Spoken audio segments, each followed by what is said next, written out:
এখানে যারা আছেন, আমি মোবাইল থেকে লাইভ হয়েছি, আপনারা কি আমাকে শুনতে পাচ্ছেন কিনা?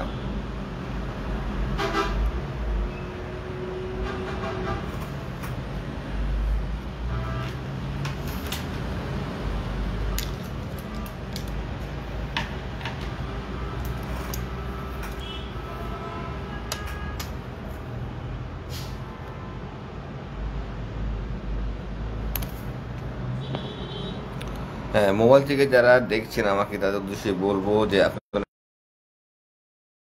শুনতে পাচ্ছেন কিনা একটু কমেন্টসের মাধ্যমে আমাকে একটু অবগত করেন।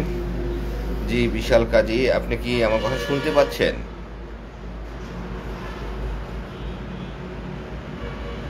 ওয়ালাইকুম আসসালাম বিশাল কাজী, আপনি কি আমাকে শুনতে পাচ্ছেন কিনা?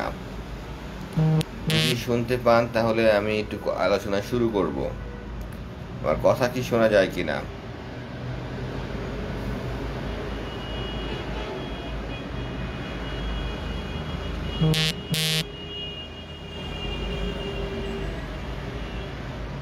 হ্যাঁ, ধন্যবাদ আমার কথা শুনতে পাওয়ার জন্য। যেহেতু আপনারা আমার কথা শুনতে পাচ্ছেন, তাহলে আমি আজকে বিস্তারিত আলোচনায় যাব।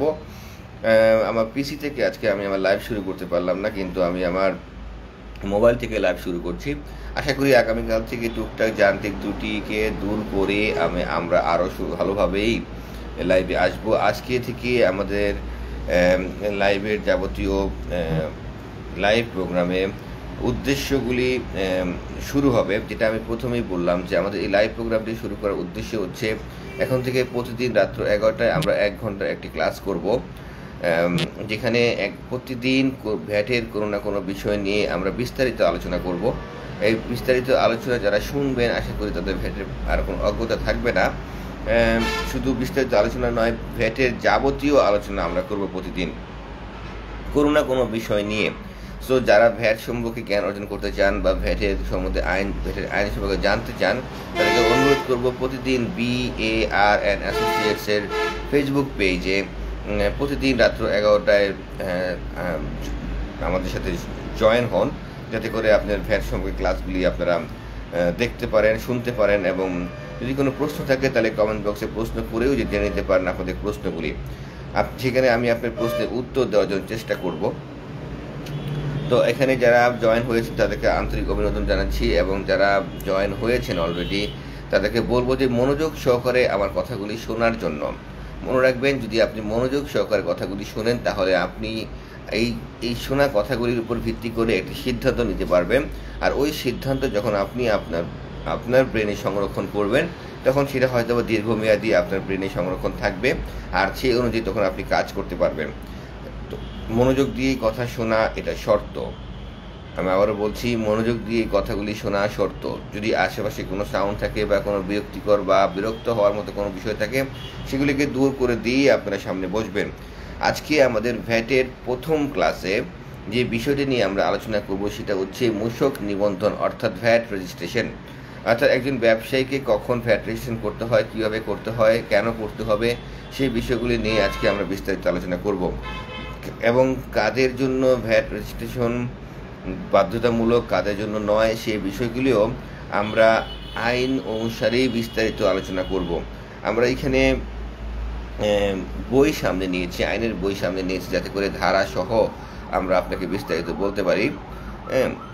এখানে মূলত যে বিষয়টি আসছে আমাদের এখানে, যে মূসক নিবন্ধন বা ভ্যাট রেজিস্ট্রেশনের, এখানে মূসক নিবন্ধন যে ধারাটা আমরা, যে SROটা আমরা ব্যবহার করি সাধারণত, সেটি হচ্ছে আপনার অর্থ আইন 2019 সালের 10 নম্বর আইন, ধারা 54 অনুযায়ী মূসক নিবন্ধন নিতে হয়। এখানে ধারা 4-এর আরেকটি বিষয় আছে, সেটা মূল্য সংযোজন কর ও সম্পূরক শুল্ক আইন ধারা 4 মোতাবেক একজন ব্যবসায়ীকে মূসক নিবন্ধন নিতে হয়, ভ্যাট রেজিস্ট্রেশন করতে হয়। আমি আবারও বলছি, মূল্য সংযোজন কর ও সম্পূরক শুল্ক আইন ধারা 4 অনুযায়ী একজন ব্যবসায়ীকে মূসক নিবন্ধন বা ভ্যাট রেজিস্ট্রেশন নিতে হয়। এখানে একটা জিনিস খেয়াল রাখতে হবে, যে যদি 12 মাসের একটি মানে পুরো 12 মাসেই আপনাকে আপনার ব্যবসায়িক কার্যক্রম পরিচালনা করতে হবে, এমন ব্যবসায়ীকেই নিবন্ধন নিতে হবে। যারা 1 মাস করছেন বা অন্য মাস করছেন না, এদের জন্য মূসক নিবন্ধন বাধ্যবাধকতা নাই। প্রথম কথা হচ্ছে যে আপনাকে রেগুলার বিজনেসম্যান হতে হবে। যদি আপনি রেগুলার বিজনেসম্যান হন, তাহলে অবশ্যই আপনাকে ভ্যাট রেজিস্ট্রেশন নিতে হবে। এছাড়া উপধারা 1-এ যে আরেকটা কথা বলা আছে যে যাহা কিছুই থাকুক না কেন, অর্থনৈতিক কার্যক্রম পরিচালনাকারী প্রত্যেক ব্যক্তিকে টার্নওভার নির্বিশেষে মূসক নিবন্ধিত হইতে হবে। অর্থাৎ আপনি যেভাবেই ব্যবসা করেন না কেন, কিছু শর্ত যদি আপনার উপরে আরোপযোগ্য হয়, তাহলে আপনাকে ভ্যাট রেজিস্ট্রেশন করতেই হবে। প্রথমত প্রথম শর্ত হচ্ছে আপনি বাংলাদেশে ব্যবসা করছেন, অর্থাৎ বাংলাদেশ সীমানার মধ্যে, ভৌগোলিক সীমানার মধ্যে আপনার ব্যবসা আপনি পরিচালনা করছেন। যদি আপনি এমন কোনো ব্যবসায়ী হন, তাহলে আপনাকে অবশ্যই মূসক নিবন্ধন বা ভ্যাট রেজিস্ট্রেশন নিতে হবে। দ্বিতীয়ত হচ্ছে আপনি কোনো টেন্ডারের মাধ্যমে আপনি ব্যবসায়িক কার্যক্রম পরিচালনা করেন, অথবা কোনো চুক্তির মাধ্যমে, অথবা কোনো কার্যাদেশের বিপরীতে কোনো পণ্য বা সেবা উভয়ই আপনি সরবরাহ করেন, অথবা আপনি আমদানি করেন কিংবা আপনি রপ্তানি করেন, এরকম কোনো ব্যবসায়ী যদি আপনি হন, তাহলে অবশ্যই আপনাকে মূসক নিবন্ধন অর্থাৎ ভ্যাট রেজিস্ট্রেশন নিতে হবে। বিষয়টা আবার ক্লিয়ার করছি। আপনি বাংলাদেশের ভৌগোলিক সীমানায় ব্যবসা বাণিজ্য পরিচালনা করছেন, 1 নম্বর শর্ত। আপনি টেন্ডারে অংশগ্রহণ করছেন, টেন্ডারের মাধ্যমে, টেন্ডার জমা দেওয়ার মাধ্যমে ব্যবসা পরিচালনা করছেন, অথবা কোনো চুক্তির মাধ্যমে, অথবা কার্যাদেশের বিপরীতে পণ্য বা সেবা উভয়ই আপনি সরবরাহ করেন, কোনো আমদানি বা রপ্তানি ব্যবসার সাথে আপনি নিয়োজিত, বা আপনি কোনো উৎপাদনকারী প্রতিষ্ঠান। অর্থাৎ আপনি যদি এমন কোনো ব্যবসা করেন যে ব্যবসার মধ্যে এই শর্তগুলি পড়ে, তাহলে আপনাকে অবশ্যই ভ্যাট রেজিস্ট্রেশন নিতে হবে। আপনার উপর একটি বাধ্যবাধকতা রয়েছে। এখানে আরেকটি কথা রয়েছে নিবন্ধনের জন্য, যেটা আপনার এসআরও অর্থ আইন 2019 ধারা 55-তে উল্লেখ করা হয়েছে। অর্থ আইন 2019 10 নম্বর আইনের ধারা 55-তে বলা হয়েছে, যদি কোনো ব্যক্তি 2 বা ততোধিক স্থান হইতে অভিন্ন অথবা সমজাতীয় পণ্য বা সেবা বা উভয়ই সরবরাহ সংক্রান্ত অর্থনৈতিক কার্যক্রমের সকল হিসাব নিকাশ ও রেকর্ডপত্র কেন্দ্রীয় ইউনিটে সংরক্ষণ করেন, তাহা হইলে নির্ধারিত শর্ত ও পদ্ধতিতে তিনি হিসাব নিকাশ সংরক্ষণের উক্ত ঠিকানায় একটি মূসক নিবন্ধন গ্রহণ করবেন। তবে শর্ত থাকে যে অভিন্ন বা সমজাতীয় পণ্য বা সেবা সরবরাহ করা সত্ত্বেও কোনো ইউনিট হইতে অর্থনৈতিক কার্যক্রম, হিসাব নিকাশ, কর পরিশোধ ও রেকর্ডপত্র স্বতন্ত্রভাবে সংরক্ষণ করিলে তাহাকে পৃথক নিবন্ধন গ্রহণ করিতে হবে। আরও শর্ত থাকে যে কেন্দ্রীয় নিবন্ধন গ্রহণ ও কর পরিশোধের লক্ষ্যে বোর্ডের বিধিমালা প্রণয়ন করিতে পারিবে। এখানে বিষয়টা যেটা বলা হয়েছে যে আপনি আপনার একটি ব্যবসা প্রতিষ্ঠান রয়েছে, যেখান থেকে আপনি আপনার সার্বিক ব্যবসার যাবতীয় কার্যক্রম পরিচালনা করেন, যেটাকে আপনি হেড অফিস বা কেন্দ্রীয় ইউনিট হিসাবে চিহ্নিত করেছেন, যা ভ্যাটের ব্যবসার যাবতীয় হিসাব নিকাশ সব কিছু উক্ত ঠিকানায় আপনি সংরক্ষণ করেন। যে ঠিকানায় আপনি ব্যবসার সমস্ত কার্যক্রম পরিচালনা করেন এবং ব্যবসার সমস্ত হিসাবপত্র সংরক্ষণ করেন, ওই ঠিকানাতেই আপনাকে ভ্যাট রেজিস্ট্রেশন নিতে হবে। আমি আবারও বলছি, আপনি যেই ঠিকানা হতে ব্যবসায় যাবতীয় সমস্ত কার্যক্রম পরিচালনা করেন এবং যে ওই ঠিকানাতেই যদি আপনি আপনার ব্যবসায়ের যাবতীয় হিসাব নিকাশ, সমস্ত কিছু খাতাপত্র, যাবতীয় সব কিছুই সংরক্ষণ করেন, তাহলে ওই ঠিকানা থেকেই আপনাকে ভ্যাট রেজিস্ট্রেশন নিতে হবে। এছাড়া আপনি অন্য কোনো জায়গা থেকে ভ্যাট রেজিস্ট্রেশন নিতে পারবেন না। তবে শর্ত থাকে যে যদি আপনার একাধিক ইউনিট বা শাখা থাকে তাহলে সেক্ষেত্রে একাধিক ইউনিট বা শাখাকে আপনি উক্ত ঠিকানার অধীন অন্তর্ভুক্ত করতে পারবেন। কিন্তু যদি একাধিক ইউনিটে বা একাধিক শাখাতে পৃথক পৃথকভাবে যদি আপনি হিসাব সংরক্ষণ করেন তাহলে পৃথক পৃথক ঠিকানা থেকেই আপনাকে পৃথক পৃথকভাবে মূসক নিবন্ধন নিতে হবে। বিষয়টি একটু জটিল, কিন্তু আমি আপনাকে আরও সহজ করে দিচ্ছি। ধরে নেওয়া যাক এবিসি নামে একটি কোম্পানি রয়েছে, যার কেন্দ্রীয় ঠিকানা হচ্ছে যাত্রাবাড়িতে। সেখান থেকে তিনি পণ্য বিক্রয় করেন এবং পণ্য বিক্রয়ের হিসাব নিকাশ যাত্রাবাড়ির ঠিকানাতেই তিনি রাখেন। তাহলে তাকে যাত্রাবাড়ির ঠিকানা হতেই মূসক নিবন্ধন নিতে হবে। পাশাপাশি যদি তার আরও দুইটি শাখা থাকে, যেমন একটি ধানমন্ডিতে আর একটি গুলশানে, কিন্তু ধানমন্ডি শাখা এবং গুলশান শাখায় তিনি কেনাবেচা করেন ঠিকই, কিন্তু হিসাবপত্র সংরক্ষণ করেন যাত্রাবাড়ি শাখায়, তাহলে একবার তাকে ভ্যাট রেজিস্ট্রেশন করলেই হবে, বা এক স্থান থেকে যাত্রাবাড়ির ঠিকানাতেই ভ্যাট রেজিস্ট্রেশন করলেই চলবে। সেক্ষেত্রে অন্য কোথাও তাকে অন্য কোনো যদি শাখা রয়েছে ধানমন্ডি এবং গুলশানে, পৃথক দুটি শাখার জন্য তাকে আলাদাভাবে ভ্যাট রেজিস্ট্রেশন নিতে হবে না। তবে উল্লেখ্য যে উক্ত দুটি শাখা ধানমন্ডি এবং গুলশান শাখাকে তার কেন্দ্রীয় যাত্রাবাড়ি শাখার অধীন উল্লেখ করতে হবে।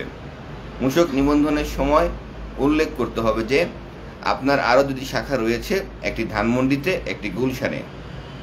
যদি আপনি উল্লেখ না করেন তাহলে উক্ত শাখা হতে আপনি কোনো ধরনের ব্যবসায়িক কার্যক্রম পরিচালনা করতে পারবেন না। তবে যদি আপনি উল্লেখ করেন তাহলে উক্ত শাখা হতে একটি বিন নাম্বারের অধীন, অর্থাৎ একটি নিবন্ধনের মাধ্যমে একাধিক শাখা হতে আপনি যাবতীয় ব্যবসায়িক কার্যক্রম পরিচালনা করতে পারবেন। তবে সেক্ষেত্রে কেন্দ্রীয় নিবন্ধন অর্থাৎ যাত্রাবাড়ি যে আপনার ঠিকানা, ব্যবসায়ী ঠিকানা, সেখানে আপনাকে যাবতীয় ভ্যাটের এবং ব্যবসায়ের সমস্ত দলিলাদি সংরক্ষণ করতে হবে, হিসাবপত্র ইত্যাদি সব কিছু সংরক্ষণ করতে হবে।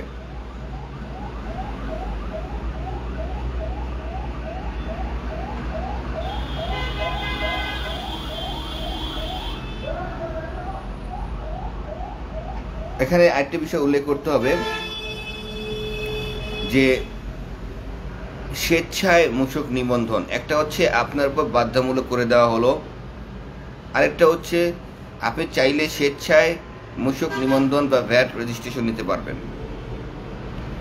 যেমন যদি কোনো ব্যক্তি ধারা 4-এর বিধান অনুযায়ী নিবন্ধনের আবশ্যকতা না থাকে, তারপরও যদি তিনি ইচ্ছুক হন মূসক নিবন্ধন নিতে, তাহলে তিনি স্বেচ্ছায় মূসক কর্মকর্তার নিকট অর্থাৎ নির্ধারিত সংশ্লিষ্ট মূসক কর্মকর্তার বরাবর আবেদন করতে পারবেন মূসক নিবন্ধন নেওয়ার জন্য। সেক্ষেত্রে সংশ্লিষ্ট কর্মকর্তা আপনাকে একটি মূসক নিবন্ধন সনদপত্র দিবেন। উক্ত সনদপত্র বলে আপনি আপনার ব্যবসায়িক কার্যক্রম পরিচালনা করতে পারবেন। তবে যদি আপনি নিবন্ধন নিয়ে নেন, সেটা স্বেচ্ছায় হোক কিংবা বাধ্যতামূলক হোক, নিবন্ধন নেওয়ার পরে মূসক আইনের যাবতীয় সকল আইন আপনার উপর বাস্তবায়ন হবে, আপনার উপর প্রয়োগ করা হবে। আপনি নিবন্ধন নেওয়ার পর থেকেই যাবতীয় মূসক আইনের যাবতীয় যত প্রসিডিওর আছে, যত নিয়মকানুন আছে, যত আদেশ নিষেধ আছে, সবগুলিকে আপনাকে মানতে হবে। সেজন্য যারা স্বেচ্ছায় নিবন্ধন নিতে চান, নিবন্ধন নেওয়ার আগে বিষয়টি ভালোভাবে যাচাই করে নেবেন, যাতে করে আপনি সঠিকভাবে সঠিক সময়ে নিবন্ধন নিচ্ছেন কিনা সে বিষয়ে যাচাই করা অত্যন্ত জরুরি। কারণ এখানে স্পষ্টভাবে বলা হয়েছে যে ধারা 8-এ যারা স্বেচ্ছায় মূসক নিবন্ধন নেবেন, নিবন্ধন নেওয়ার পরে অবশ্যই মূসক আইনের যাবতীয় শর্ত, আইন কানুন, বিধি বিধান নিবন্ধনের তারিখ হইতে ন্যূনতম 1 বছর পর্যন্ত পালন করতে হবে। অর্থাৎ নিবন্ধন নেওয়ার পরে সেটা যদি স্বেচ্ছায় নিবন্ধন নেন, তাহলে আপনাকে ন্যূনতম 1 বছর মূসক আইনের যাবতীয় সব কিছু পালন করতে হবে। বিষয়টি খুব গুরুত্বপূর্ণ, আপনি এটা খেয়াল করেন। আপনারা যারা শুনছেন বা দেখছেন আমার আজকে এই লাইভ ভিডিও, আপনি যদি, আমি তো আবার পিছন দিকে শুরু করি যাতে আপনার বুঝতে সুবিধা হয়। আপনি যদি বাংলাদেশের ভৌগোলিক সীমানার মধ্যে ব্যবসা করেন অথবা এবং আপনি যদি আমদানিকারক হয়ে থাকেন, রপ্তানিকারক হয়ে থাকেন, উৎপাদনকারী প্রতিষ্ঠান হয়ে থাকেন, আপনি যদি টেন্ডারের মাধ্যমে টেন্ডারে অংশগ্রহণের মাধ্যমে ব্যবসা করে থাকেন, অথবা কোনো চুক্তির মাধ্যমে ব্যবসা করেন, অথবা কার্যাদেশের বিপরীতে কোনো ব্যবসায়িক কার্যক্রম পরিচালনা করেন, তাহলে অবশ্যই আপনাকে ভ্যাট রেজিস্ট্রেশন নিতে হবে। এই যে প্রথম কথা। দ্বিতীয়ত কথা হচ্ছে, যদি আপনার একাধিক শাখা থাকে তাহলে একটি শাখা, যেটা হচ্ছে কেন্দ্রীয় শাখা, কেন্দ্রীয় যে ঠিকানাটা আপনার, মূলত যেখান থেকেই আমরা যেটাকে হেড অফিস বলি অ্যাকচুয়ালি, যদি সহজ ভাষায় বলি আমরা হেড অফিস, আপনার হেড অফিসের ঠিকানায় আপনি মূসক নিবন্ধন নেবেন। আর অন্য অন্য শাখাগুলিকে অবশ্যই নিবন্ধন নেওয়ার সময় উল্লেখ করতে হবে যে আপনার আরও শাখা রয়েছে, অমুক এলাকায় অমুক জায়গায় এই নামে আপনার শাখা রয়েছে, উল্লেখ করতে হবে। তবে শর্ত হচ্ছে যে কেন্দ্রীয় শাখায় অর্থাৎ হেড অফিসে আপনার ব্যবসায়িক কার্যক্রম পরিচালিত হওয়ার পরে যে দলিলাদি সংরক্ষণ করতে হয়, যে হিসাবপত্র সংরক্ষণ করতে হয়, উক্ত হিসাবপত্র অবশ্যই মূসক নিবন্ধন যে ঠিকানায় নেবেন উক্ত ঠিকানায় সংরক্ষণ করে রাখতে হবে, যাতে করে মূসক কর্মকর্তাগণ কখনো যদি এসে যাচাই করতে চায় তাহলে যেন তারা যাচাই করতে পারে। বিষয়টি খেয়াল রাখবেন। আর যদি আপনার উপর মূসক নিবন্ধন বাধ্যবাধকতা না থাকে কিন্তু আপনি স্বেচ্ছায় নিবন্ধন নিতে চান, সেক্ষেত্রে আপনি নিতে পারবেন। তবে শর্ত হচ্ছে যে স্বেচ্ছায় নিবন্ধন নেওয়ার তারিখ হতে আপনাকে মূসক আইনের যাবতীয় শর্ত এবং আইন, বিধিবিধান, আদেশ, নিষেধ সব কিছুই মানতে হবে। যেভাবে একজন অন্য ব্যবসায়ীর উপরে মূসক নিবন্ধন নেওয়ার পর অন্য ব্যবসায়ীদেরকে মানতে হয়, এই বিষয়টিও আপনি খেয়াল রাখবেন। তবে স্বেচ্ছায় নিবন্ধন নেন আর আপনার উপর বাধ্যবাধকতা থাকে, যাই হোক না কেন, নিবন্ধন নেওয়ার পরে ন্যূনতম 1 বছর পর্যন্ত আপনাকে মূসক আইনের যাবতীয় সব কিছু অনুসরণ করতেই হবে। আপনি মূসক সনদপত্র বাতিল করার জন্য আবেদন করতে পারবেন না। মূসক সনদপত্র বা মূসক নিবন্ধন, মূসক নিবন্ধন বাতিল করতে চাইলে সেটা স্বেচ্ছায় হোক বা আপনার জন্য ম্যান্ডেটরি হোক, যেটাই হোক না কেন, মূসক নিবন্ধন বাতিল করতে হলে প্রথম শর্ত হচ্ছে আপনাকে 1 বছর পর্যন্ত মূসক আইনে যাবতীয় সমস্ত শর্ত পালন করে তারপরে আপনাকে বাতিলের জন্য আবেদন করতে হবে। এর আগে যদি আপনি বাতিলের জন্য আবেদন করেন তাহলে আপনার আবেদনপত্র রিজেক্ট করে দেওয়া হবে। তবে এখানে আরেকটি শর্ত হচ্ছে, যদি আপনি মূসক নিবন্ধন নেওয়ার পর বাতিল করতে চান তাহলে সেক্ষেত্রে কিন্তু আপনাকে অবশ্যই মাননীয় কমিশনার মহোদয় অর্থাৎ কাস্টমস, এক্সাইজ ও ভ্যাট কমিশনারেট কার্যালয়ে গিয়ে মাননীয় কমিশনারের কাছে দরখাস্ত আকারে আবেদন করে তারপর আপনাকে বাতিল করতে হবে, বাতিল করে আবেদন করতে হবে। আদারওয়াইজ আপনার আবেদন কিন্তু গ্রহণযোগ্যতা আসবে না।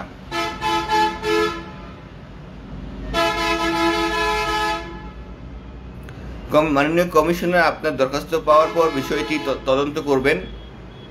তদন্ত করে যদি তিনি মনে করেন যে আপনার মূসক নিবন্ধন বাতিল করা যায় বা বাতিল যোগ্য, তাহলে তিনি আদেশ দিবেন বাতিল করার জন্য। সেক্ষেত্রে আপনি আপনার মূসক নিবন্ধন বাতিল হবে।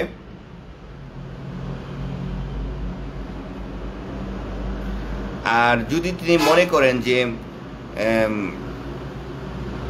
মাননীয় কমিশনার যদি মনে করেন যে না, এখানে এই নিবন্ধনটি বাতিল যোগ্য নয় বা বাতিল করা যাবে না, তাহলে সেক্ষেত্রে যদি বাতিল না করেন তাহলে আপনাকে অবশ্যই মূসক আইনের অধীনে থেকেই মূসক কার্যক্রম পরিচালনা করতে হবে।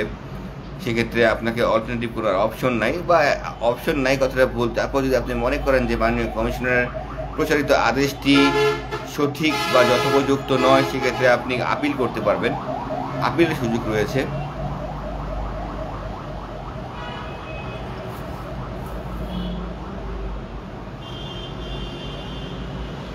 তবে যদি আপনার মূসক নিবন্ধন বাতিল করে দেওয়া হয়, তাহলে সেক্ষেত্রে আপনার যে কর চালানপত্র রয়েছে বা উৎসে কর্তন সনদপত্র রয়েছে বা বিভিন্ন ধরনের দলিলাদি রয়েছে ইত্যাদি, বা বিভিন্ন ধরনের আপনার আইনকে অনুসরণ করতে হয় বা চালানপত্র ইস্যু করতে হয়। মনে রাখবেন, মূসক নিবন্ধন বাতিল করে দেওয়ার পর থেকেই কিন্তু আপনাকে আর কোনো প্রকার চালানপত্র ইস্যু করতে পারবেন না আপনি। যদি আপনার নিবন্ধন বাতিল স্বেচ্ছায় হয়ে যায় বা বাতিল করে দেওয়া হয়, তারপর থেকে কোনো প্রকার চালানপত্র আপনি ইস্যু করতে পারবেন না। যদি আপনি তারপরও মূসক নিবন্ধন বাতিল করে দেওয়ার পরও চালানপত্র ইস্যু করেন, তাহলে কিন্তু আপনি অপরাধ করবেন, মূসক আইনে আপনি অপরাধ করবেন। তবে এখানে একটি বিষয় হচ্ছে যে যদি আপনি অনলাইনে আবেদন করেন, ভ্যাট অনলাইনে মূসক নিবন্ধন নেওয়ার জন্য, যদি অনলাইনে আবেদন করেন, তাহলে এখানে কিছু প্রসিডিওর বলা হয়েছে আইনে। আমি একটু পড়ে শোনাচ্ছি আপনাদেরকে।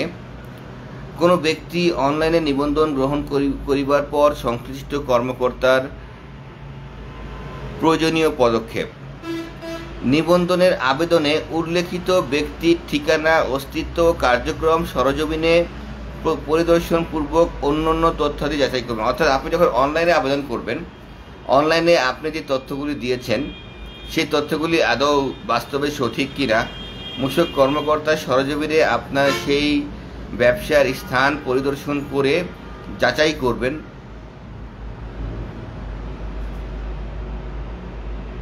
যদি যাচাই করার সময় আপনার নিবন্ধন আবেদনপত্রে অনলাইনের আবেদনপত্রে উল্লেখিত তথ্যের সাথে যদি সরজমিনে কোনো গুরুত্বপূর্ণ বিষয়ে মিল না থাকে বা পাওয়া না যায়, তাহলে সেক্ষেত্রে মূসক কর্মকর্তা মাননীয় কমিশনারকে বা ভ্যাট অনলাইনের যিনি দায়িত্বে রয়েছেন ওনার বরাবর একটি রিপোর্ট দিবেন, যে আপনার সুপারিশ করবেন যে আপনার প্রয়োজনীয় তথ্যগুলি মিল পাওয়া গেল না।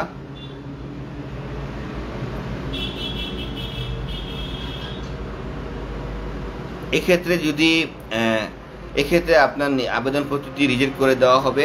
যদি সুপারিশে এরকম বলা হয় যে তথ্য মিল পাওয়া যায় নাই, আদি তথ্য মিল পাওয়া যায়, তাহলে সেক্ষেত্রে আপনাকে মূসক নিবন্ধন নিতে দেওয়া হবে।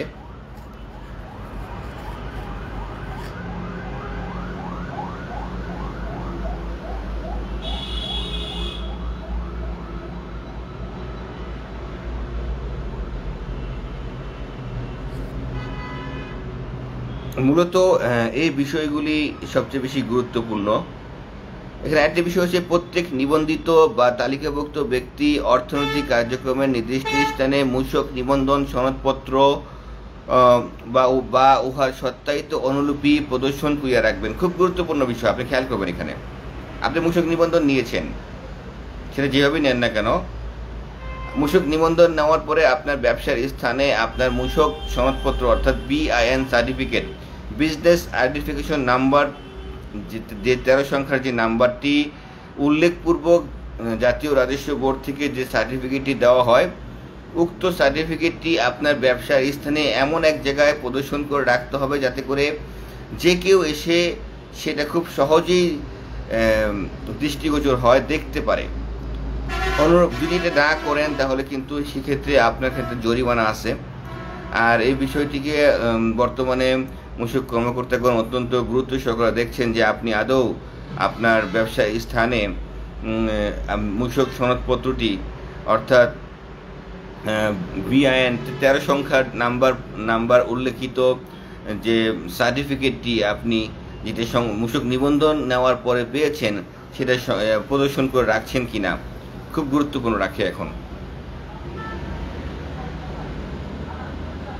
এখানে আরেকটি গুরুত্বপূর্ণ বিষয় হচ্ছে যে আপনি আপনার ব্যবসা প্রতিষ্ঠানের মূসক নিবন্ধন নেওয়ার পরে যদি কোনো কারণবশত কোনো তথ্য পরিবর্তন করতে হয়, তাহলে সেক্ষেত্রে অবশ্যই সাথে সাথে সংশ্লিষ্ট কর্মকর্তাকে, মূসক কর্মকর্তাকে আপনার অবহিত করতে হবে।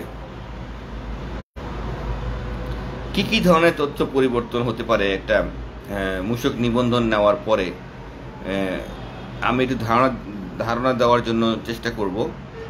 যেমন ব্যবসায়ের নাম বা অন্য কোনো বাণিজ্যিক নাম সহ ব্যবসার মালিকের নাম বা ব্যবসার ধরন আপনি পরিবর্তন করতে চাচ্ছেন, অর্থাৎ ব্যবসার নাম বা ব্যবসার ধরন বা ব্যবসার মালিকের নাম বা ব্যক্তির ঠিকানা বা ব্যবসার ঠিকানা বা যোগাযোগের তথ্যগুলি আপনি পরিবর্তন করতে চাচ্ছেন, বা আপনি ব্যবসার স্থানটিকেই আপনি অন্য স্থানে নিয়ে যেতে চাচ্ছেন বা পরিবর্তন করতে চাচ্ছেন, বা আপনার এখানে এতদিন প্রপার্টিশিপ ছিল পার্টনারশিপ করতে যাচ্ছেন, বা আপনি লিমিটেড করতে যাচ্ছেন বা লিমিটেড থেকে প্রপার্টিশিপ বা যে কোনো ধরনের মালিকানা সংক্রান্ত কোনো তথ্য আপনি পরিবর্তন করতে চাচ্ছেন, বা মালিকানার অংশীদারিত্ব বা শেয়ার আপনি যেটা আমরা বলি মালিকানার শেয়ার যদি পরিবর্তন করতে চান, বা নির্ধারিত অন্য যে কোনো পরিবর্তন, যদি আপনি এই ধরনের কোনো পরিবর্তন আনতে চান, তাহলে মূসক নিবন্ধন নেওয়ার পরে এই ধরনের পরিবর্তন আনতে হলে আপনাকে অবশ্যই সংশ্লিষ্ট কর্তৃপক্ষের বরাবর আপনাকে অনলাইনে অথবা সরাসরি ভ্যাট অফিসে গিয়ে আবেদন করতে হবে। তবে এই ক্ষেত্রে অনলাইনে আবেদন করার সুযোগ রয়েছে এবং খুব সহজ। যারা অনলাইনে নিবন্ধন নিচ্ছেন বা নিয়েছেন তাদের উদ্দেশ্যে বলছি, তাদের যদি কোনো তথ্য পরিবর্তন করার প্রয়োজন হয় তাহলে খুব সহজেই অনলাইনে আপনি আপনার যে এই তথ্যগুলি পরিবর্তন করে নিতে পারবেন। সেক্ষেত্রে ভ্যাট অফিসে গিয়ে তথ্য পরিবর্তন করার কোনো আবেদন করার কোনো প্রয়োজন নাই। আর যারা এই বিষয়ে একেবারেই অজ্ঞ, অনলাইনের ব্যবহার জানেন না, তারা হয়তোবা ভ্যাট অফিসে গিয়ে সংশ্লিষ্ট কর্তৃপক্ষের সহযোগিতা নিয়ে এই তথ্যগুলি পরিবর্তন করতে পারেন। এবার যে বিষয়গুলি আমি বলবো, আপনারা যদি খাতা কলম থাকে একটু নোট করে নেবেন, এতে আপনাদের অনেক উপকার হতে পারবে। কারণ আমি কিছু রেফারেন্স দিব, কিছু ধারা বলবো, এই রেফারেন্সগুলি বা ধারাগুলি জেনে থাকা ভালো। এতে অনেক সময় বোঝা যায় যে আপনি আইন সম্বন্ধে অনেক দক্ষ। আইনের দক্ষতা বা বিজ্ঞতা পরিচয়ের জন্য ধারা জানা বা রেফারেন্স জানা অত্যন্ত গুরুত্বপূর্ণ ভূমিকা রাখে। আমি প্রথম থেকে আবার একটু আসবো, একবার রিভাইজ দিব। তারপর কারো যদি প্রশ্ন থাকে আপনাদের আমার কমেন্ট বক্সে প্রশ্ন করবেন, আমি আপনার প্রশ্নের উত্তর দেওয়া শুরু করব। তবে এখন কোনো প্রশ্ন করবেন না দয়া করে, আগে আমি আমার বক্তব্য পুরোটা শেষ করব, তারপরে আমি প্রশ্ন নিব। বিশেষভাবে যারা যদি আমার কোনো অ্যাসোসিয়েটস থাকে তাদের কাছ থেকে প্রশ্ন জানতে চাইব, আসলে সবার কাছেই জানতে চাইব, যে যাতে করে আপনি বিষয়টি বুঝেছেন কিনা এটা আমার বোধগম্য হওয়ার জন্য। কারণ ভ্যাট রেজিস্ট্রেশন নিয়ে আজকে আমাদের এই ক্লাসে যে আলোচনাটা হবে বা হচ্ছে, অদূর ভবিষ্যতে আর কখনোই হয়তোবা এই ভ্যাট রেজিস্ট্রেশন নিয়ে বিস্তারিত আলোচনা হবে না। পরবর্তী আগামীকাল ঠিক 11টার সময় আমরা আবার আমাদের ফেসবুক পেজ থেকে যখন লাইভ হব, তখন আমরা অন্য বিষয় নিয়ে আলোচনা করব। সামনের দিকে এগিয়ে যাব, পিছনের দিকে আসবো না। প্রথমত কথা হচ্ছে যে মূল্য সংযোজন কর ও সম্পূরক শুল্ক আইন ধারা 4 মোতাবেক, মূল্য সংযোজন কর ও সম্পূরক শুল্ক আইন ধারা 4 মোতাবেক একজন ব্যবসায়ীকে মূসক নিবন্ধন বা ভ্যাট রেজিস্ট্রেশন নিতে হয়।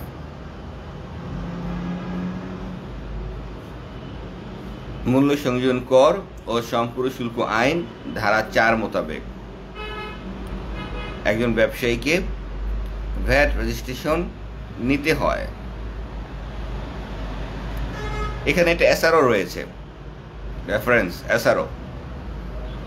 এসআরও হচ্ছে অর্থ আইন 2019 সালের 10 নম্বর আইন এর ধারা 54 বলে।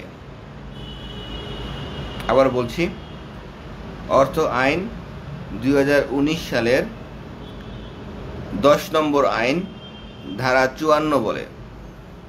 অর্থাৎ অর্থ আইন 2019 সালের 10 নম্বর আইনের ধারা 54 বলে এবং মূল্য সংযোজন কর ও সম্পূরক শুল্ক আইন ধারা 4 মোতাবেক একজন ব্যবসায়ীকে মূসক নিবন্ধন বা ভ্যাট রেজিস্ট্রেশন নিতে হয়।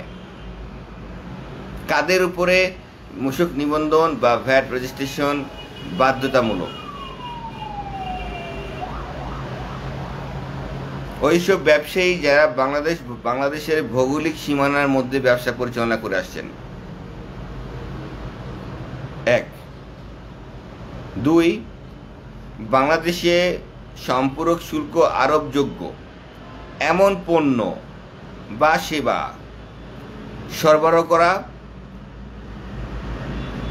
উৎপাদন করা, প্রস্তুত করা, আমদানি করা, রপ্তানি করা। অর্থাৎ সহজ ভাষায় যদি বলি, কোনো আমদানিকারক বাংলাদেশ ভৌগোলিক সীমানার মধ্যে অবস্থান করত, কোনো আমদানিকারক, কোনো রপ্তানিকারক, কোনো উৎপাদনকারী প্রতিষ্ঠান, প্রস্তুতকারী প্রতিষ্ঠান,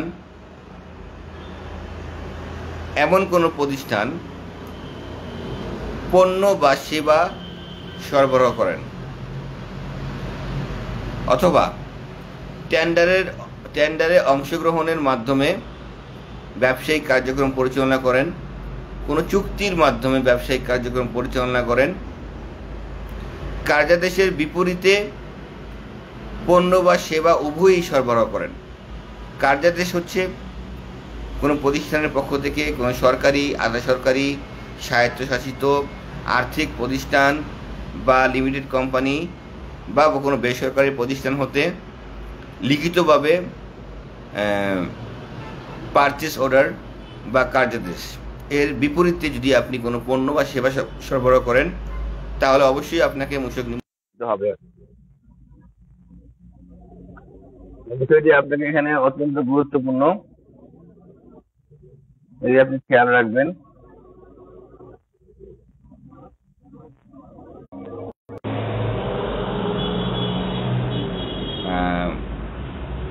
এটা হচ্ছে ওইসব ব্যবসায়ীদের উপরে মূসক নিবন্ধন বাধ্যতামূলক করা হয়েছে। আরেকটি বিষয় হচ্ছে যে, দ্বিতীয় যে বিষয়টি, যদি আপনি আপনার যেই ব্যবসায়ীদের ঠিকানাটা, ওই ঠিকানা হতে যাবতীয় ব্যবসায়িক সমস্ত কার্যক্রম পরিচালনা করেন, আর ওই ঠিকানাতেই যদি হিসাবপত্র সংরক্ষণ করেন, তাহলে উক্ত ঠিকানা হতেই আপনাকে মূসক নিবন্ধন নিতে হবে। অন্য কোনো ঠিকানা হতে মূসক নিবন্ধন নিলে উক্ত নিবন্ধন বাতিল হবে। অর্থাৎ যে ঠিকানা হতে আপনি যাবতীয় ব্যবসায়িক কার্যক্রম পরিচালনা করেন এবং যে ঠিকানায় আপনার ব্যবসায়িক কার্যক্রমের যাবতীয় হিসাবপত্র সংরক্ষণ করেন, উক্ত ঠিকানা হতেই আপনাকে মূসক নিবন্ধন নিতে হবে। যদি আপনার একাধিক ইউনিট বা শাখা থাকে, তাহলে সেক্ষেত্রে মূসক নিবন্ধন নেওয়ার সময় অবশ্যই আপনাকে উল্লেখ করতে হবে যে কোন ঠিকানায় আপনার শাখা রয়েছে এবং উক্ত ঠিকানায় ট্রেড লাইসেন্স থাকতে হবে। বিষয়টি আরেকটি নোট করেন, উক্ত ঠিকানায় ট্রেড লাইসেন্স থাকতে হবে। যদি আপনাদের একাধিক শাখা বা ইউনিট থাকে, তাহলে উক্ত মূসক নিবন্ধন নেওয়ার সময় উল্লেখ করতে হবে যে আপনার একাধিক শাখা বা ইউনিট রয়েছে, যে স্থানে আপনার একাধিক শাখা বা ইউনিট রয়েছে উক্ত স্থানে ট্রেড লাইসেন্স থাকতে হবে। উক্ত ট্রেড লাইসেন্স সহ আপনাকে উল্লেখ করতে হবে যে মূসক নিবন্ধন নেওয়ার সময় যে আপনার এতগুলি শাখা রয়েছে, এই ঠিকানায় আপনার শাখা রয়েছে। তবে শর্ত হচ্ছে যে শাখাগুলিতে হিসাবপত্র সংরক্ষণ করা যাবে না। সেক্ষেত্রে কেন্দ্রীয় নিবন্ধন অর্থাৎ মূল ঠিকানায়, যেটা আমরা হেড অফিস বলি, হেড অফিসে আপনার যাবতীয় হিসাবপত্র, দলিলাদি সংরক্ষণ করে রাখতে হবে। মূসক নিবন্ধন করার আবেদনের পদ্ধতি হচ্ছে 2 প্রকার। একটি হচ্ছে অনলাইনে আবেদন করতে পারবেন, আরেকটি সরাসরি বিভাগীয় কর্মকর্তার বরাবর আবেদন করতে, অর্থাৎ সংশ্লিষ্ট কর্মকর্তার বরাবর গিয়ে আবেদন করতে পারবেন। তবে অনলাইনে আবেদন করা খুব সহজ। সেক্ষেত্রে এই বিষয়টি আপনাকে মাথায় রাখতে হবে যে অনলাইনেও আবেদন করতে পারবেন। আবেদন করার আরেকটি পদ্ধতি রয়েছে, স্বেচ্ছায় নিবন্ধন নেওয়ার আরেকটি পদ্ধতি রয়েছে, যে আপনার উপর যদি মূসক নিবন্ধন বাধ্যতামূলক না হয়ে থাকে, তাহলে আপনি স্বেচ্ছায় নিবন্ধন নিতে পারবেন। তবে যদি আপনি স্বেচ্ছায় নিবন্ধন নেন, সেক্ষেত্রে স্বেচ্ছায় নিবন্ধন নেওয়ার জন্য আপনাকে ধারা 8 আপনার উপর প্রয়োগ হবে। মূল্য সংযোজন কর ও সম্পূরক শুল্ক আইন ধারা 8 মোতাবেক আপনি স্বেচ্ছায় নিবন্ধন নেওয়ার জন্য আবেদন করতে পারবেন। ধারা 4 মোতাবেক আপনাকে যে আপনি নিবন্ধন নিলে বোঝা যাবে যে আপনার উপর নিবন্ধন বাধ্যতামূলক। আর ধারা 8 মোতাবেক যদি আপনি নিবন্ধন নেন তাহলে বোঝা যাবে যে আপনার উপর নিবন্ধন বা রেজিস্ট্রেশন বাধ্যতামূলক ছিল না, কিন্তু আপনি স্বেচ্ছায় নিবন্ধন নিয়েছেন। শর্ত হচ্ছে যদি আপনি স্বেচ্ছায় নিবন্ধন নেন, নিবন্ধন নেওয়ার পরে ন্যূনতম 1 বছর পর্যন্ত মূসক আইনের যাবতীয় সমস্ত শর্ত পালন করতে হবে। সমস্ত আদেশ, নিষেধ, নিয়ম কানুন, বিধি বিধান যাবতীয় সব কিছু আপনাকে পালন করতে হবে।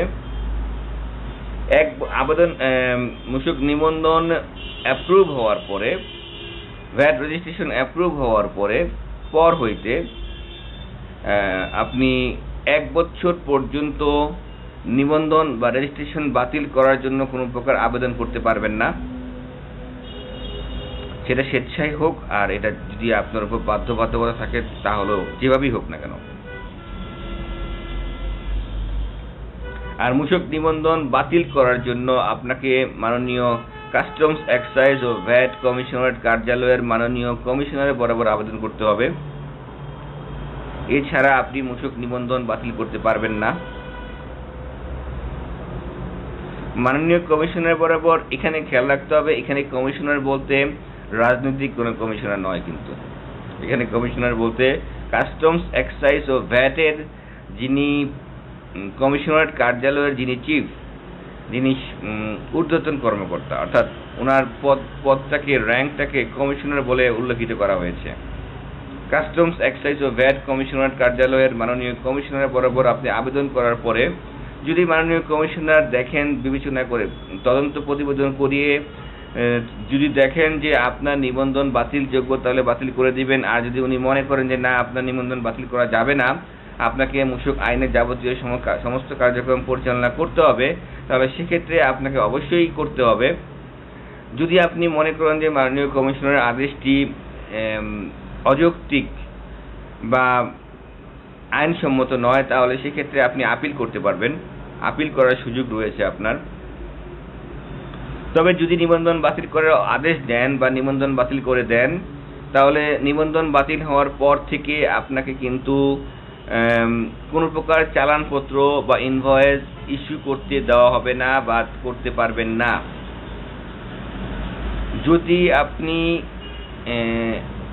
কোনো প্রকার চালান ইস্যু করেন তাহলে কিন্তু আপনি অপরাধযোগ্য একটি কাজ করবেন।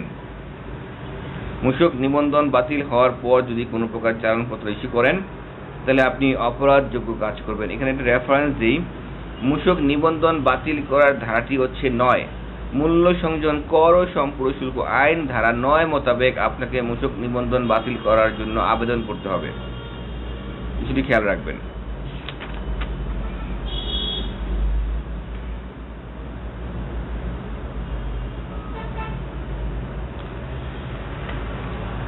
আরেকটি বিষয় হচ্ছে যে যদি আপনি অনলাইনে আবেদন করেন মূসক নিবন্ধনের জন্য, অর্থাৎ ভ্যাট রেজিস্ট্রেশনের জন্য, যেমন অনলাইনে আবেদন করার পরে আপনার আবেদনে উল্লেখিত সমস্ত তথ্য দলিলাদি যাচাই করার জন্য মূসক কর্মকর্তাগণ অনলাইনে উল্লেখিত ঠিকানায় সরজমিনে পরিদর্শন করবেন। পরিদর্শন করে যদি অনলাইনে আবেদনকৃত তথ্যের সাথে বাস্তবে মিল পাওয়া যায় তাহলে তিনি সুপারিশ করবেন মূসক নিবন্ধনটাকে অ্যাপ্রুভ করার জন্য। আর যদি মিল না পাওয়া যায় তাহলে তিনি সুপারিশ করবেন সেটাকে রিজেক্ট করে দেওয়ার জন্য। বিষয়টি অত্যন্ত গুরুত্বপূর্ণ। অতএব যখন আপনি অনলাইনে আবেদন করবেন তখন ভালোভাবে খেয়াল করবেন যে আপনি কোনো ভুল করছেন কিনা, কারণ ভুল করলে কিন্তু আপনার নিবন্ধনের আবেদনপত্রটি রিজেক্ট করে দেওয়া হবে। সমস্ত তথ্যগুলিকে সঠিক থাকতে হবে এবং কোনো তথ্য বাদ দেওয়া যাবে না।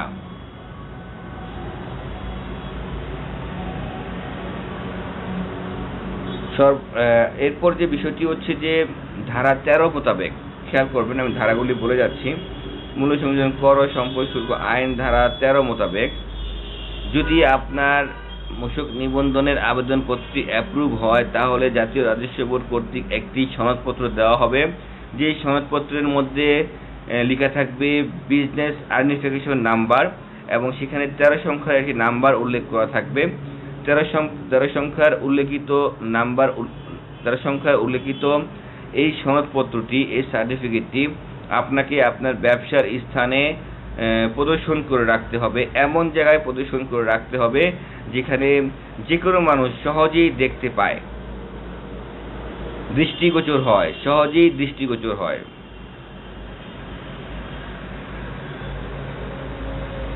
বিষয়টি খেয়াল রাখবেন। এরপরে আরেকটি বিষয় হচ্ছে যে মূসক নিবন্ধন নেওয়ার পরে যদি আপনি আপনার ব্যবসা প্রতিষ্ঠানের কোনো তথ্য পরিবর্তন করতে চান, তথ্যগুলি এরকম হতে পারে: ব্যবসার নাম, ব্যবসার প্রকৃতি, ব্যবসার ধরন, ব্যবসার স্থান, ব্যবসার মালিকের নাম, ব্যবসার মালিকের মালিকানা বা অংশীদারিত্বের পরিবর্তন, বা এক স্থান থেকে অন্য স্থানে নেওয়া, বা ব্যাংক হিসাবের তথ্যের পরিবর্তন যদি করতে চান, তাহলে অবশ্যই আপনাকে মূল্য সংযোজন কর ও সম্পূরক শুল্ক আইনের ধারা 14 মোতাবেক আপনাকে আবেদন করতে হবে। আপনি অনলাইনেই সহজে আবেদন করতে পারেন। অনলাইনের ব্যবস্থাটা অত্যন্ত সহজ করে দেওয়া হয়েছে। অনলাইনে আবেদন করলে খুব সহজেই তথ্যগুলি পরিবর্তন করা যায়। তবে মনে রাখবেন, আবেদন আপনি যখনই করেন না কেন অনলাইনে, ভালোভাবে সময় নিয়ে যাচাই বাছাই করে আপনি আবেদন করবেন। কারণ ভুল তথ্য দিলে যখন মূসক কর্মকর্তা সরজমিনে তদন্ত করবেন, তখন কিন্তু তথ্য মিল পাওয়া না গেলে আপনার আবেদনপত্রটি রিজেক্ট করে দেওয়া হবে, তখন আপনি হয়রানির শিকার হবেন। এই হচ্ছে আমাদের ভ্যাট রেজিস্ট্রেশন সংক্রান্ত বিস্তারিত আলোচনা। আপনারা এখন আমি যাদের অনুরোধ করব, যারা এতক্ষণ আমার বক্তব্যগুলি শুনলেন, তারা যদি কোনো প্রশ্ন থাকে কোনো প্রশ্ন করতে পারেন। এখানে একজন প্রশ্ন করেছেন, বিশাল কাজী, শুধু এক্সেমটেড প্রোডাক্ট ইম্পোর্ট করলে তাহলে কি নিবন্ধন করতে হবে? এক্সেমটেড প্রোডাক্ট তো ভ্যাট নাই। আপনি বলেছেন এক্সেমটেড প্রোডাক্ট ইম্পোর্ট করলে, মানে আমদানি করলে, অর্থাৎ আপনি যেভাবেই আমদানি করেন না কেন, আমদানি করতে হলে কোনো পণ্য বা সেবা উভয়, যদি আপনি পণ্য বা সেবা উভয় যদি আপনি আমদানি করেন বা সরবরাহ করেন, বা আপনি সার্ভিসও যদি দেন, আমদানি যেভাবেই করেন না কেন আপনাকে নিবন্ধন নিতে হবে, বাধ্যতামূলক। আমদানিকারক যাই আমদানি করুক না কেন, যেভাবেই আমদানি করুক না কেন, যে অবস্থায় করুক না কেন, সেই পণ্যটি ভ্যাট অব্যাহতিপ্রাপ্ত অর্থাৎ এক্সেমটেড হোক না কেন, বা সুনির্দিষ্ট হারে হোক না কেন, সেটা যেভাবেই হোক না কেন, প্রত্যেকটি আমদানিকারককে অবশ্যই ভ্যাট নিবন্ধন বা ভ্যাট রেজিস্ট্রেশন নিতে হবে। ভ্যাট রেজিস্ট্রেশন না নিলে তিনি কোনো পণ্য আমদানি করতে পারবে না বা সেবা সরবরাহ করতে পারবে না। আশা করি বিশাল কাজী আপনার প্রশ্নের উত্তর আপনি পেয়েছেন। আমাদের আজকে নিবন্ধন নিয়ে এতটুকুই আলোচনা, এর থেকে বেশি কোনো আলোচনা আমাদের নাই। আর কারো কোনো প্রশ্ন রয়েছে কিনা? যদি থাকে তাহলে প্রশ্ন করুন, আমি উত্তর দিব। আমাদের আর মাত্র সময় রয়েছে 15 মিনিট। ঠিক আমরা 15 মিনিট পরে আমাদের লাইভ শেষ হতে, প্রতিদিন আমাদের 1 ঘন্টা করে এই লাইভ প্রোগ্রামটা হবে। এখানে প্রতিদিন ভ্যাটের কোনো না কোনো বিষয় নিয়ে এইভাবেই বিস্তারিত আলোচনা করা হবে। তারপরে আপনার আলোচনা শেষে আপনাদের কাছ থেকে প্রশ্ন নেওয়া হবে, প্রশ্ন নিয়ে উত্তর দিয়ে লাইভ প্রোগ্রাম শেষ করা হবে। আমি যারা আমাদের লাইভ প্রোগ্রাম দেখছেন তাদেরকে অনুরোধ করব, যারা দেখছেন না তাদেরকে বলার জন্য, যারা দেখতে আগ্রহী না বা দেখতে আগ্রহ প্রকাশ করছেন না তাদেরকে বলবো যে আপনারা আমাদের লাইভ প্রোগ্রামে জয়েন হন প্রতিদিন রাত্রে 11টার সময়, যাতে করে ভ্যাট নিয়ে আপনাদের কোনো অজ্ঞতা না থাকে। কারণ সামনের দিকে ভ্যাটের বিষয়গুলি নিয়ে সরকার অত্যন্ত তৎপর। সরকার চাচ্ছে জনগণ এবং ব্যবসায়ীরা ভ্যাটের আইন জানুক, আইন জেনে ভ্যাট প্রদানে অংশীদারি হোক, অংশগ্রহণ করুক। এই ধরনের সরকার একটি উদ্যোগ নিয়েছেন। সো ভ্যাটের আইনটা জানা অত্যন্ত গুরুত্বপূর্ণ। এখানে কোন বিজনেস টাইপদের নিবন্ধন করতে হবে না যদি বলতেন? বিশাল কাজী, কোন বিজনেস টাইপদের নিবন্ধন করতে হবে না? যেটা আমি বললাম, আমদানিকারক যদি না হয়, রপ্তানিকারক না হয়, যদি সে এভাবে যে বিষয়গুলো আমি বললাম একটু আগে, যে আপনার সে যদি টেন্ডারে অংশগ্রহণের মাধ্যমে যদি সে ব্যবসা পরিচালনা না করে, কোনো চুক্তির মাধ্যমে যদি ব্যবসা পরিচালনা না করে, কোনো কার্যাদেশের বিপরীতে পণ্য বা সেবা যদি সরবরাহ না করে, অথবা সে যদি উৎপাদন না করে, প্রস্তুত না করে, তাহলে তার জন্য নিবন্ধন নেওয়া বাধ্যতামূলক নয়। নিবন্ধনের অ্যাসিওরিটি আবার একটু বলবেন স্যার। মঈন দেওয়ান, অবশ্যই বলবো। নিবন্ধনের অ্যাসিওরিটি আগে ধারাটা বলি। ধারাটা হচ্ছে মূল্য সংযোজন কর ও সম্পূরক শুল্ক আইন ধারা 4, আর অ্যাসিওরিটি হচ্ছে অর্থ আইন 2019 19 সালের 10 নম্বর আইন এর ধারা 54 বলে প্রতিস্থাপিত। কথাটা খেয়াল করবেন, অর্থ আইন 2019 সালের 10 নম্বর আইন এর ধারা 54 বলে প্রতিস্থাপিত।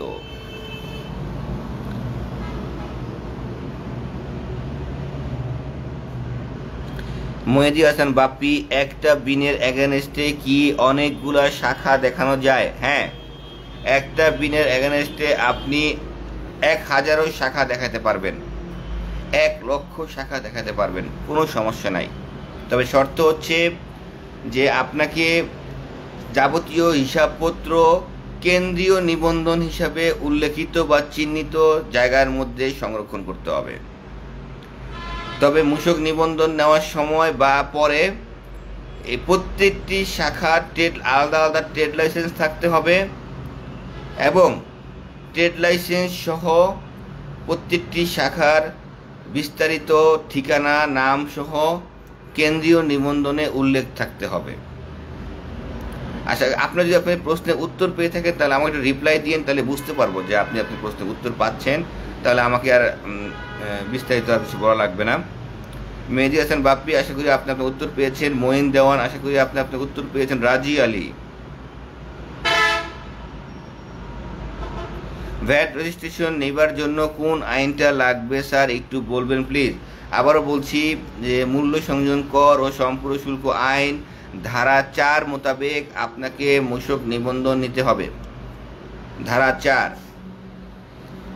আর এসআরওটা হচ্ছে অর্থ আইন 2019 সালের 10 নম্বর আইন এর ধারা 54 বলে প্রতিস্থাপিত। আশা করি রাজি আলী আপনি আপনার উত্তর পেয়েছেন। আমাদের হাতে সময় খুব কম, আর 10 মিনিট রয়েছে। যদি কারো কোনো প্রশ্ন থাকে দরকার প্রশ্ন করতে পারেন। আর যে প্রশ্নগুলি আমি উত্তর দিয়েছি, যদি উত্তর সন্তোষজনক হয়ে থাকে বা আপনি বুঝতে পেরে থাকেন তাহলে একটু রেসপন্স করেন, আর বুঝতে না পারলেও রেসপন্স করেন, আমি আবার বলবো, সমস্যা নেই। ভ্যাট রেজিস্ট্রেশন সংক্রান্ত আজকের আমাদের ক্লাসটা হচ্ছে ভ্যাট রেজিস্ট্রেশন সংক্রান্ত। ভ্যাট রেজিস্ট্রেশন সংক্রান্ত যে একটি বিস্তারিত আলোচনা করা হলো, উক্ত আলোচনার সাপেক্ষে যারা আমাদের আলোচনা শুনছেন তাদের কোনো প্রশ্ন রয়েছে কিনা, প্রশ্ন থাকলে বলতে পারেন।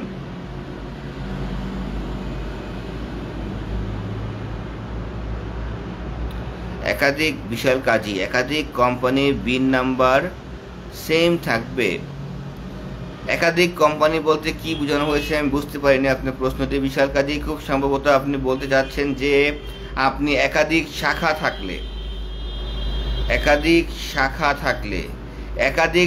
থাকলে বিন নাম্বার একটাই থাকবে, বিন নাম্বার একটাই থাকবে। একাধিক শাখা থাকলে আলাদা আলাদা শাখার জন্য আলাদা আলাদা কোনো বিন থাকবে না। একটি কেন্দ্রীয় নিবন্ধনের অধীন একটি বিন থাকবে। উক্ত বিনের অধীন 1000টা শাখা থাকলেও শাখা থাকবে 1000টি, কিন্তু বিন নাম্বার থাকবে একটি। একটি বিন দিয়ে 2টা কোম্পানি খুলতে পারবেন না, একটি বিন দিয়ে একটি কোম্পানি খুলতে পারবেন, কিন্তু একটি বিন দিয়ে আপনি একাধিক 2টা বা একাধিক শাখা খুলতে পারবেন। একটি বিন দিয়ে একাধিক শাখা খুলতে পারবেন, ইউনিট খুলতে পারবেন, কিন্তু একটি বিন দিয়ে 2টি কোম্পানি খুলতে পারবেন না। বিশাল কাজী, আশা করি আপনি আপনার উত্তর পেয়েছেন। উত্তর পেলে রেসপন্স করেন। মঈন দেওয়ান, অর্থ আইন 2019 সালের 10 নম্বর ধারা 9, 2019 সালের 10 নম্বর আইন, অর্থ আইন 2019 সালের 10 নম্বর আইন, ধারা 9।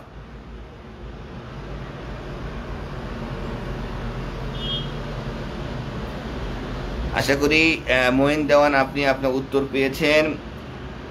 অর্থ আইন 2019 সালের 10 নম্বর আইন, মঈন দেওয়ান। আর কারো কোনো প্রশ্ন রয়েছে কিনা ভ্যাট রেজিস্ট্রেশন সংক্রান্ত অন্য কোনো বিষয় না, আমরা অন্য কোনো বিষয়ে কোনো প্রশ্নের উত্তর আজকে দিব না। আগামীকাল আবার যে বিষয় নিয়ে আসবো আমরা উক্ত বিষয় নিয়ে আলোচনা করব বিস্তারিত, এবং সেখান থেকে আগামীকাল আবার ঠিক 11টার সময় আমরা বিস্তারিত আলোচনা করার পরে আমরা প্রশ্ন নিব। কিন্তু আজকের আলোচনার বিষয়বস্তু ছিল ভ্যাট রেজিস্ট্রেশন, অর্থাৎ মূসক নিবন্ধন নেওয়া। মূসক নিবন্ধন সংক্রান্ত যে আমরা যে আলোচনা করেছি, এখানে আমরা চেষ্টা করেছি ধারা সহ এসআরও সহ আপনাদেরকে এটা ব্যাখ্যা দেওয়ার জন্য। আশা করি আপনারা আপনাদের সমস্ত আমার বক্তব্যগুলি শুনতে পেরেছেন এবং মূসক নিবন্ধন সংক্রান্ত আপনাদের আর কোনো অজ্ঞতা থাকতে পারে না। এখন তারপরও কোনো প্রশ্ন রয়েছে কিনা আমি আপনার অনুরোধ করবো, আবারও যে কোনো প্রশ্ন থাকলে করতে পারেন, সেক্ষেত্রে আমি আজকে আপনার প্রশ্নের উত্তর দিব। জি, যেহেতু আপনাদের আর কোনো প্রশ্ন নাই, সেক্ষেত্রে আমি আমার আজকের এই দি বার শোর যে ভ্যাট সংক্রান্ত যে ক্লাসটি আমরা নিলাম, যে আমাদের আজকের বিষয়বস্তু ছিল ভ্যাট রেজিস্ট্রেশন। ভ্যাট রেজিস্ট্রেশনের যদি কেউ আমাদের পুরো ক্লাসটি কেউ না শুনে থাকেন, তাহলে আমাদের ফেসবুক পেজে গিয়ে আপনারা ভিডিওটি আবার শুনতে পারবেন, শুনে আপনাদের যাবতীয় প্রশ্নের জ্ঞান অর্জন করতে পারবেন। তাছাড়াও আমাদের B.A.R and Associates নামে ইউটিউব চ্যানেল রয়েছে, আমরা ইউটিউব চ্যানেলও আপলোড করে দিব ভিডিওটি। যারা ইউটিউব চ্যানেল থেকেও আপনারা দেখতে পারবেন আমাদের ভিডিওটি, দেখে ভ্যাট রেজিস্ট্রেশন সংক্রান্ত যাবতীয় তথ্য জেনে নিতে পারবেন। আশা করি এই আজকের এই ভিডিওটি বা লাইভ প্রোগ্রামটি দেখলে ভ্যাট রেজিস্ট্রেশন সংক্রান্ত কোনো প্রশ্ন আপনাদের থাকবে না। এ বিষয়ে আপনারা বিস্তারিত জ্ঞান অর্জন করতে পারবেন এবং অন্যকেও শেখাতে পারবেন।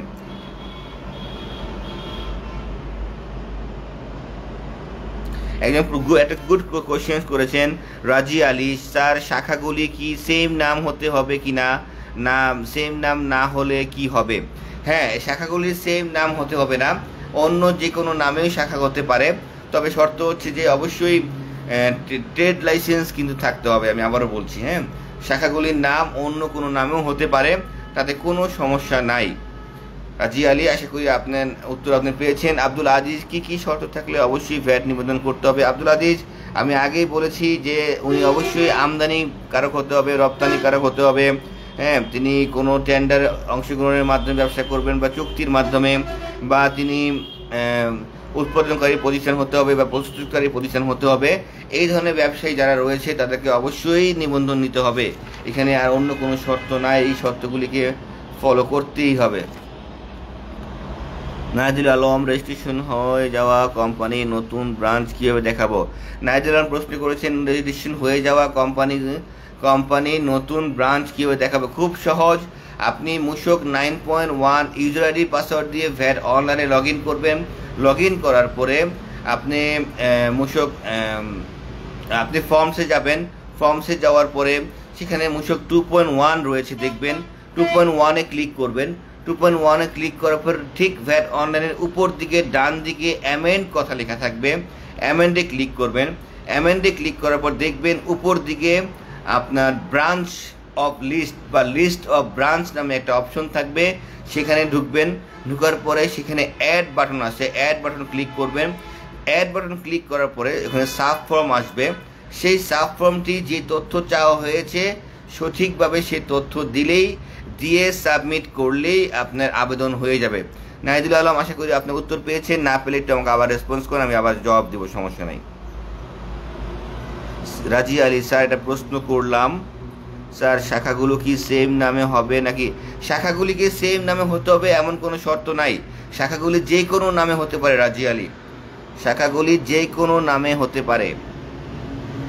সাকিব পারভেজ, প্রতি শাখার আলাদা আলাদা ট্রেড লাইসেন্স দিতে হবে? হ্যাঁ, প্রতি শাখার আলাদা আলাদা ট্রেড লাইসেন্স থাকতে হবে। যতগুলি শাখা হবে ততগুলি ট্রেড লাইসেন্স অবশ্যই থাকতে হবে। ট্রেড লাইসেন্স বাধ্যতামূলক শাখাগুলির জন্য। আমাদের হাতে সময় মাত্র 3 মিনিট রয়েছে। আমরা এখনই খুব শেষের দিকে আসছি অনুষ্ঠানের।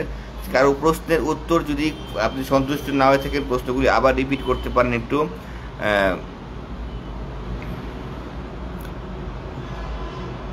ধন্যবাদ প্রশ্নের উত্তর পাওয়ার নাইজুল আলম। যদি আপনি বুঝে না থাকেন তাহলে আপনি আবার ব্যক্তিগতভাবে বুঝে নেবেন। বিষয়টি খুব গুরুত্বপূর্ণ। ব্রাঞ্চ দেখাইতে হলে আপনি ইউজার আইডি পাসওয়ার্ড দিয়ে লগ ইন করতে হবে। লগ ইন করার পরে মূসক 2.1 ফর্মে যেতে হবে। ফর্মসে গিয়ে মূসক 2.1-এ যেতে হবে। তারপরে আপনি মূসক 2.1-এ যাওয়ার পরে উপরে ডান দিকে অ্যামেন্ড ক্লিক করার পরে উপর দিকে মাঝামাঝি দেখবেন লিস্ট অফ ব্রাঞ্চ রয়েছে। সেই ঘরে ক্লিক করলে দেখবেন অ্যাড বাটন রয়েছে। অ্যাড বাটন ক্লিক করলে একটা সাব ফর্ম আসবে। সাব ফর্মে যে তথ্যগুলি যে তথ্য চাওয়া হয়েছে সেই অনুযায়ী যদি আপনি তথ্য দিয়ে সাবমিট করেন তাহলে অবশ্যই আপনার আবেদন সম্পূর্ণ হবে। ধন্যবাদ আপনাদের। আজকে আমাদের প্রোগ্রামের একেবারে শেষের দিকে আমরা চলে আসছি। আর মাত্র 2 মিনিট সময় রয়েছে বা 1 মিনিট সময় রয়েছে। যারা আজকে আমাদের লাইভ প্রোগ্রাম দেখলেন বা অংশগ্রহণ করলেন তাদের প্রতি রইল আন্তরিক অভিনন্দন। যারা দেখতে পারেন নাই তাদের পরবর্তীতে দেখার জন্য অনুরোধ রইল। বার অ্যান্ড অ্যাসোসিয়েটসের ফেসবুক পেজ অথবা BAR অ্যাসোসিয়েটসের ইউটিউব চ্যানেল থেকে আপনারা আমাদের আজকের প্রোগ্রামগুলি সহ বিগত প্রোগ্রামগুলি এবং সামনের প্রোগ্রামগুলি দেখতে পারবেন। এবং ভ্যাটের যদি কোনো অজ্ঞতা দূর করতে হয় বা ভ্যাট সম্বন্ধে কোনো নলেজ যদি আপনার জানার প্রয়োজন হয় তাহলে অবশ্যই আমাদের সাথে প্রতিদিন রাত্র 11টার সময় অংশগ্রহণ করুন। আশা করি আপনারা কিছুটা হলেও নলেজ শেয়ারিংয়ের মাধ্যমে আমরা একে অপরকে উপকৃত করতে পারবো। ধন্যবাদ আজকের জন্য। যে যেখানে আছেন ভালো থাকবেন, সুস্থ থাকবেন এবং কোভিড-19-এর যে প্রাদুর্ভাব নতুনভাবে শুরু হয়েছে সেদিক থেকে আপনারা সতর্ক থাকবেন। মাস্ক ব্যবহার করবেন, স্যানিটাইজ ব্যবহার করবেন। যদি কোনো সংক্রমণ দেখা যায় বা কোনো যদি সম্ভাবনা দেখা যায় কোভিড-19-এ তাহলে পার্শ্ববর্তী কোনো জায়গা থেকে ব্লাড টেস্ট করিয়ে নেবেন। নিশ্চিত হয়ে নেবেন যে আপনি করোনা ভাইরাসে আক্রান্ত কিনা। কারণ আপনি আক্রান্ত হলে আপনার পাশাপাশি আপনার পরিবার, আপনার বন্ধু, আপনার কলিগ, আপনার সমাজ আক্রান্ত হতে পারে। এই জন্য সবাই সতর্ক থাকবেন, ভালো থাকবেন। নিজের কারণে যেন অন্য ক্ষতিগ্রস্ত না হয় খেয়াল রাখবেন। আরেকটা বিষয় বললাম, যেখানে প্রোগ্রামের প্রথমেই আমি শুরু করেছি, আমাদের এই প্রোগ্রামগুলি সূত্র দিয়েছি আপনাদের সবার জন্য যে আপনি মনোযোগ দিয়ে কথাগুলি শুনবেন, তারপর সিদ্ধান্ত গ্রহণ করবেন, তারপর মাথায় সংরক্ষণ করবেন, ব্রেনে সংরক্ষণ করবেন। তাহলে আশা করি উপকৃত হবেন। স্যার একটি আশা করি রাজি আলী, সরি আজকের জন্য কোনো প্রশ্ন নিতে পারছি না। আপনি অনেক শেষে প্রশ্ন করে ফেলেছেন। ভালো থাকবেন, সুস্থ থাকবেন। যদি কোনো প্রশ্ন থাকে তাহলে আপনাকে অনুরোধ করা হলো কালকে আমাদের কাছ থেকে জেনে নেবেন। তাহলে আশা করি অথবা বই কিনে নেবেন, বই পড়বেন বেশি বেশি করে, তাহলে আরও বেশি আপনি উপকৃত হবেন। ভালো থাকবেন, সুস্থ থাকবেন। আগামীকাল রাত্রে 11টা আবার দেখা হবে। আসসালামু আলাইকুম।